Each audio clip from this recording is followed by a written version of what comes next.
I'm back again with another video. Good morning. Hi, watching this video. Oh boy, can't even do this right. Okay. I'm reading another Kennedy Ryan book. Oh, I'm so excited. I started this book probably 2 days ago now, and I am deep in. It's called The Kingmaker. I've read 2 Kennedy Ryan books thus far. I've read Real, which is a blog on this channel already. And I have read Before I Let Go, which is probably, arguably, still one of the best books I've ever read. I don't want to say in my life, but this year, it's like a big contender between that book, Blood Trials, and Yellowface by Arif Kwang. Anyway, I'm reading this book, and one of the big marketing points of this book was that it was like Scandal. And earlier this year, I had watched Scandal in maybe a very, very short period of time. I was like up all night. I would have work and I would still be watching Ridiculous, and I thought, okay, this is amazing. Now, I started this book and I have met Maxime and Lennox. Lennox is like a rich white boy. Maxime is from an indigenous community that's, I forget the name right now, but hold on, because I believe that is very important. Where is it? Okay. Shit. I'll circle back to Apache. Yes, Apache, I believe. I'm not sure if I said that right, but I'll circle back to that. And the only thing that has happened thus far is, number one, this book is dual POV, which I fucking adore. And the only thing that has happened thus far is we met Maxine when she was younger, and there was like some sort of like, what's the word? A ceremony that happens when you're transitioning from a young girl to an older woman that they do in this community that was also sort of like banned in the United States for quite some time before they brought it back, and they were doing it in secret. So there was like an author note on how she did her research and how she actually brought in people from that community to kind of like talk about it a bit more. And one thing about Kennedy Ryan, if you don't know from the books I have read, she does her research. Like, you can even tell before she said anything, she does her research. This is a book of hers that she's actually saying beforehand how much research she had done. But the other books, you just can always tell she did her research. And then Lennox is it Stanford or Yale? One of those Ivy League schools, and he's doing his master's, and his dad owns like this oil, conglomerate company, and they're basically trying to run like a pipeline through a certain burial ground. And Maxime and her community are like, fuck that, we're not. Oh wait, no, Lennox, sorry. Maxime is the guy. Oh no. Hold on. Oh, who's the girl? Girl, we'll circle back to that. Anyway, so the lady is like, we're not letting that fucking happen. So through the guy's POV, they're getting there on a plane, and he's having a conversation with his dad, and they see the riot happening, and she's giving like a very, very heartfelt speech on how she lost her mom to, the same protesting and everything, and like, we're not letting these people fucking go. And then the dad of the rich white boy, I forget his name, I'm not sure who is who right now, he's like, nah, blow this shit up. So they throw tear gas and everything. But these people who protest are already prone to that. No, not prone, but like they've, basically taught themselves how to resist, all of that. And that's really, really interesting to see as well.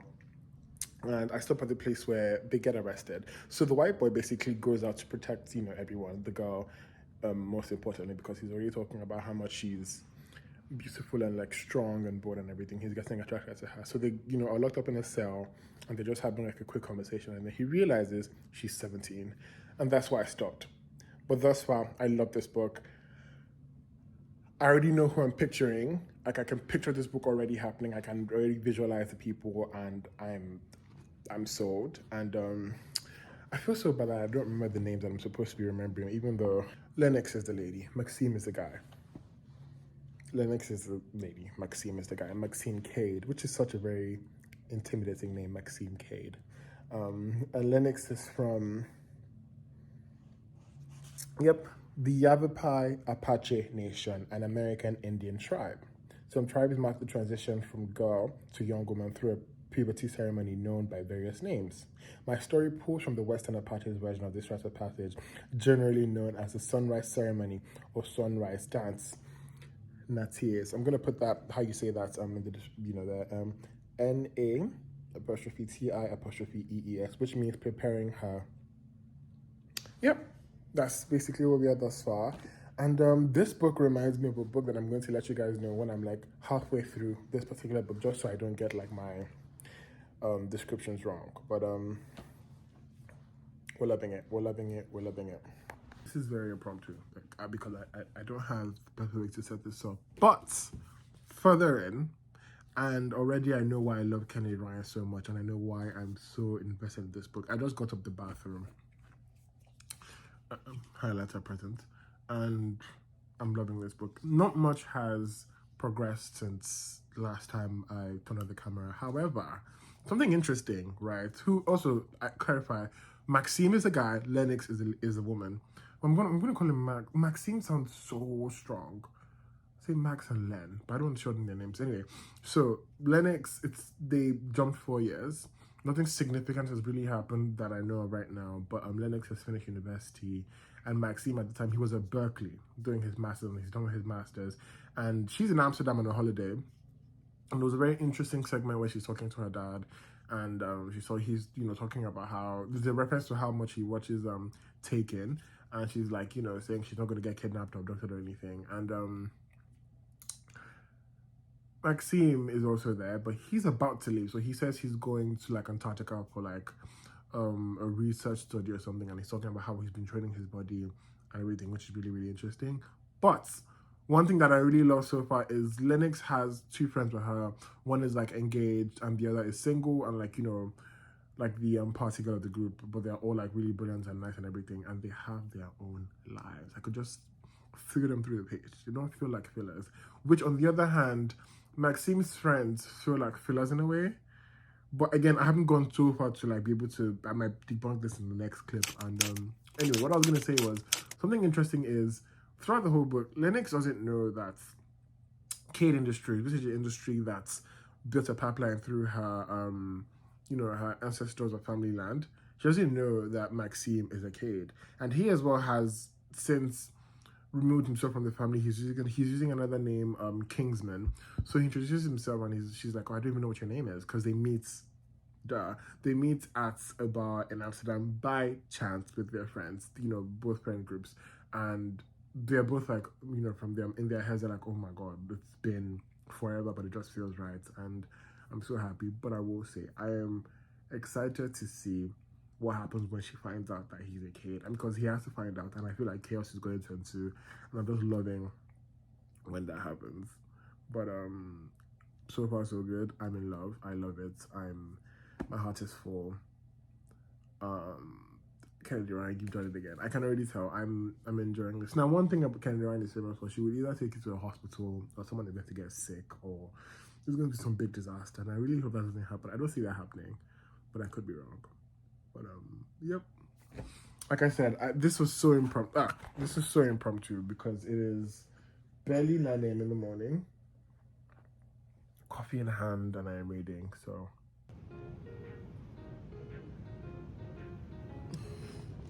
clearly, I'm at work. Obviously, I look very filthy, but I just had to hop in because I'm loving it. I'm loving the characters so far. Obviously, they have a story beneath themselves. I will say one thing that's kind of like having me on a bit of a bend is that these two people are, how do I put it? The romance is kind of like spurring on quickly.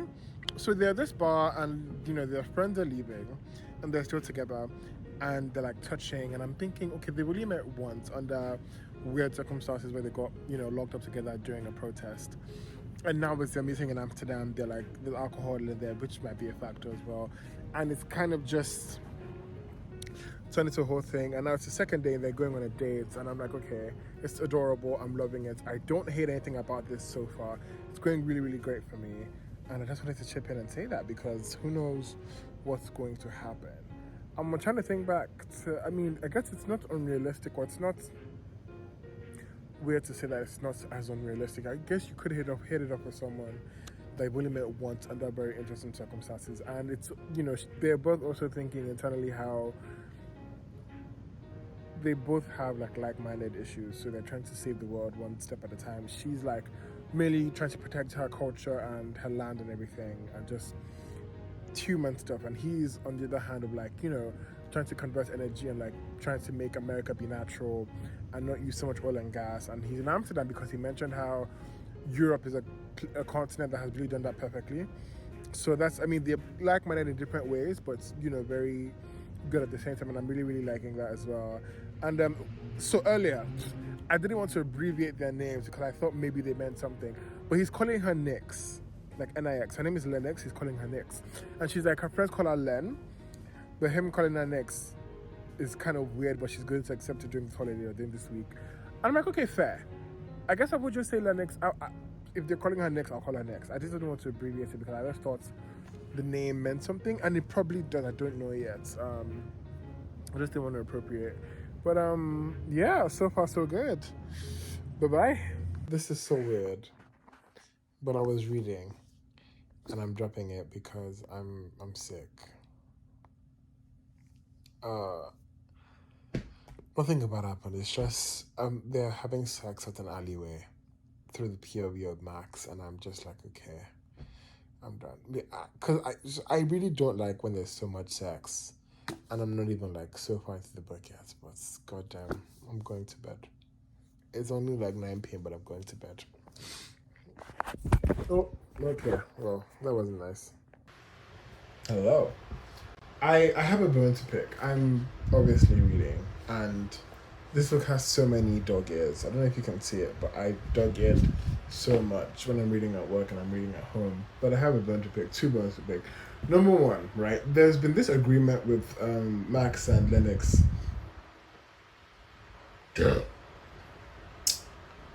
While they watched in Amsterdam, where he said, you know, I'm going to Antarctica, and I have to go to like the Amazon or something.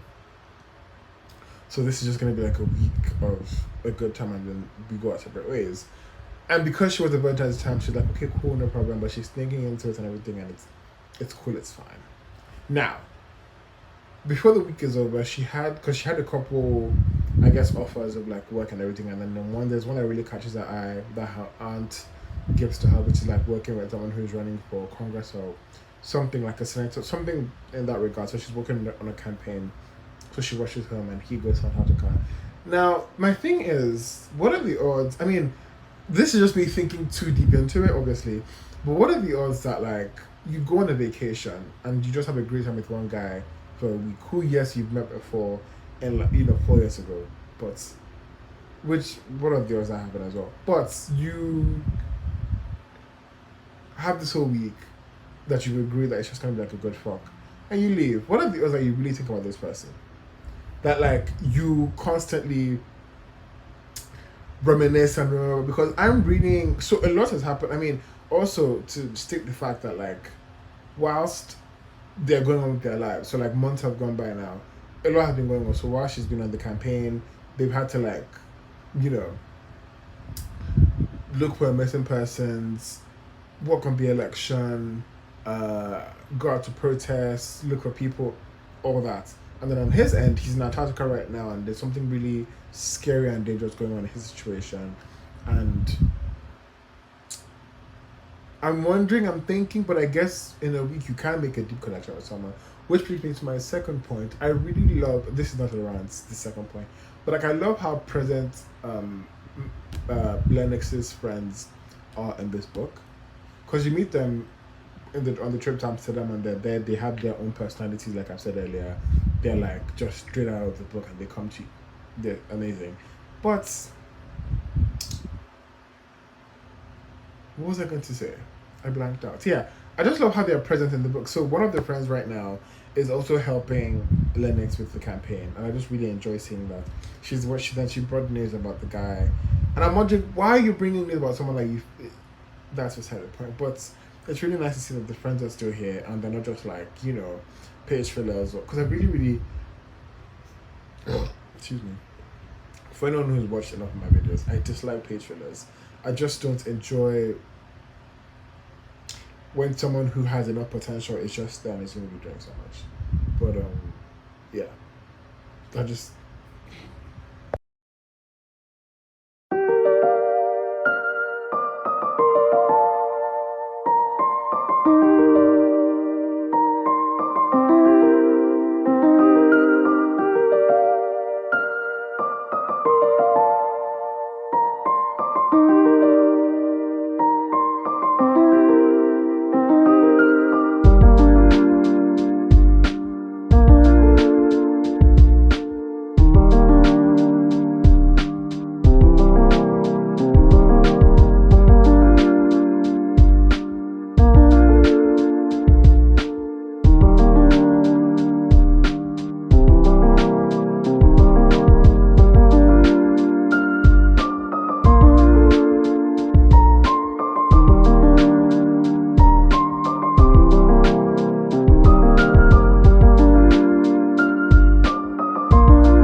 Okay, also, I really Max has this thing where he's constantly like referencing Lennox. So he's by the way, he's on an expedition in Antarctica, I've had, but he's constantly saying, "Oh my god, I can't imagine someone else touching her, thinking about her." But you're the one who made hold on. You're the one who made the agreement and said, "This is just a week thing. I have things to do. I'm busy. I'm ambitious. I can't." Why do you constantly keep thinking about it? I don't know. I am rooting for the romance, I will say, but one thing about Candy Ryan's books is there's always a lot more going on, and the romance is just always in the back burner, to be honest. So like in my head, I'm like, there's so much shit going on. Maybe we don't think about this love right now, but that's beside the point. Also, this book is taking like I'm currently in a chapter where they're in Antarctica and they're having like a blizzard, and it's really really interesting. I've never really like experienced that in before. So it's like taking me out of my zone, and I really, really enjoy this as well. And yeah, it's really good. I have to say, I thoroughly dislike a man with a savior complex. It's adorable, but I dislike it. Like it's not bad. It's not. It's envious even, but I thoroughly dislike it.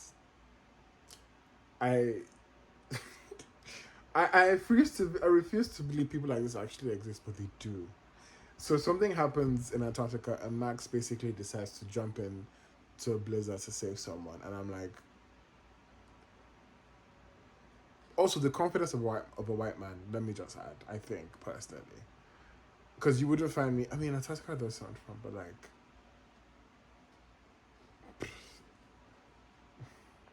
kudos also to Kennedy Ryan, because you could just tell how much research this woman defies every time I read a book. The first one was divorce, marriage, family business, cool. Second one was Hollywood. Now I'm reading about like expeditions and politics and what else? And I know there's like another series which I'll be honest, this might be the only author, and probably the Atlas Six as well. This might be the only author that will like make me read a series, because I really dislike books that have more than one. I can't get behind it. I always wonder what is the reason why, but I don't want like a basketball like, and you can just tell this.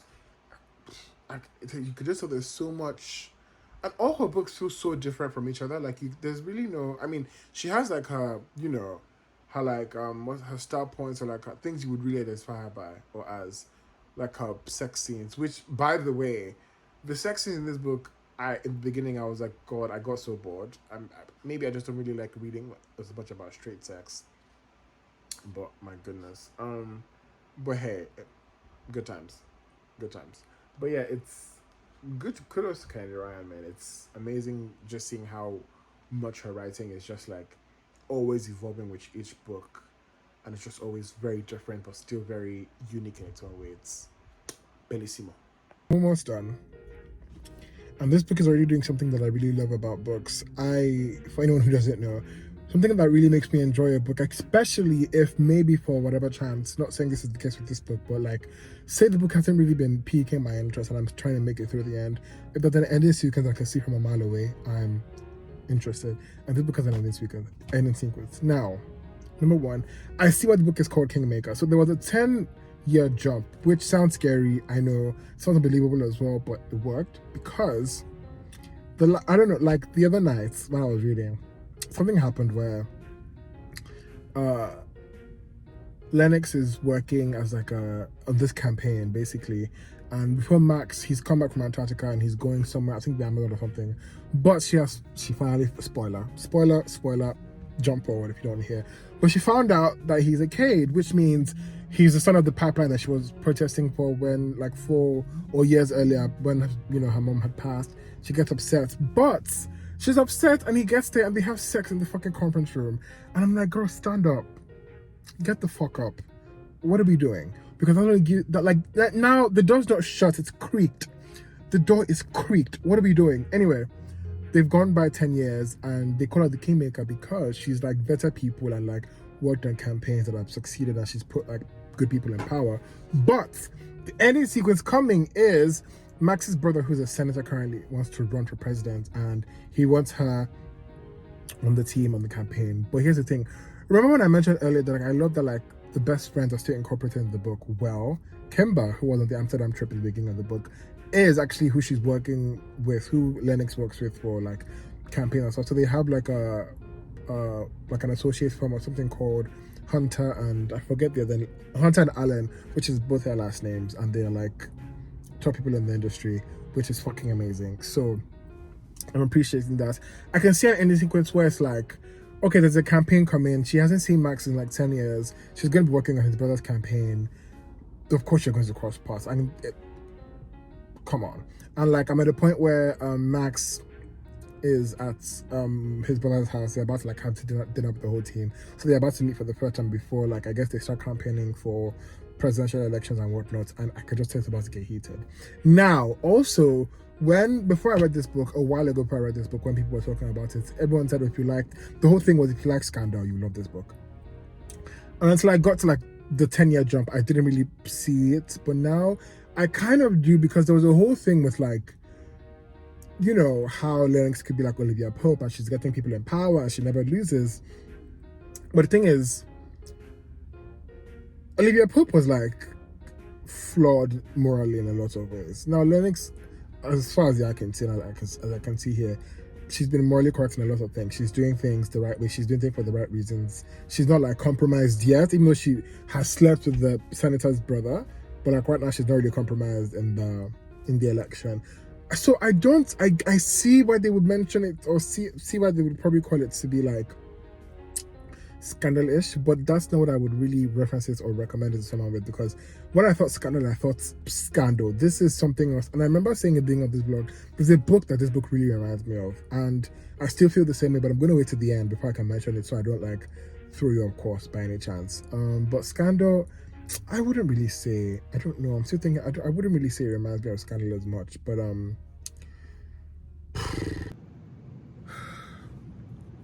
done. Now, initially, when I mentioned an ending sequence when I thought I was going to finish the book. I finished the book the day after, and again, minor spoilers. What I'm going to say is never going to matter when you read this book. But Lennox is obviously now on a campaign for a presidential election that's going to happen, and she's on the team and everything. And I thought it was going to lead up to that point. I thought there was going to be some drama with like her and Max and the dad and the whole Kate family. No. So okay, well, let me start with my grievances first, right? Let's wrap this up. Number one, the sex in this book, if not for my pride, I really wanted to just read through it because I didn't care as much. At the beginning it was cute, but I kind of got really bored of it, and I think I only really got bored of it when I was reading from the man's point of view. Now, I felt this yesterday, but like I've only read 3 Candy Ryan books currently, and out of all 3, there's only one in which I really liked the male character, like the male lead. The other 2, I don't really care for them so much. Now, I will say the only difference with Max in this book, Maxime, is he's kind of trying to help the world. So that's like a good pointer, ideally. But otherwise, I don't really care as much. And I will say this book makes me want to fall in love with someone who has a jet. That's what I'm going to say. But I will say, again, because these are just like fresh thoughts, while I literally just finished this book on my lunch break, and I don't know how I'll feel in the next 3 weeks, but it's very important to, I believe, to fall in love with someone who makes you feel differently from everyone else around you, and like has, if not the same ideologies and the same ideals, but just has something that's very, you know, what's the word, that's not selfish, and that's like benefiting people around them and the world in whatever way possible. Someone who just wants more out of life and out of the world and out of people. It's very important. That's what this book has made me realize as well. Now, Lennox as a character, she's fucking amazing. What more could I say? Now, remember when I said people were referencing Scandal? In a way, sort of, kind of, I see that, but also Olivia Pope and Lennox are 2 different people entirely. But The Firekeeper's Daughter by Angeline Booley, is almost a replica of what this book would be without the romance. Now, why I keep saying I didn't really like the male lead is because in The Firekeeper's Daughter, it was almost the same thing. Only difference is in that book, it's also from like a marginalized society in a way, the Ojibwe community, I believe. I might be wrong, and there was like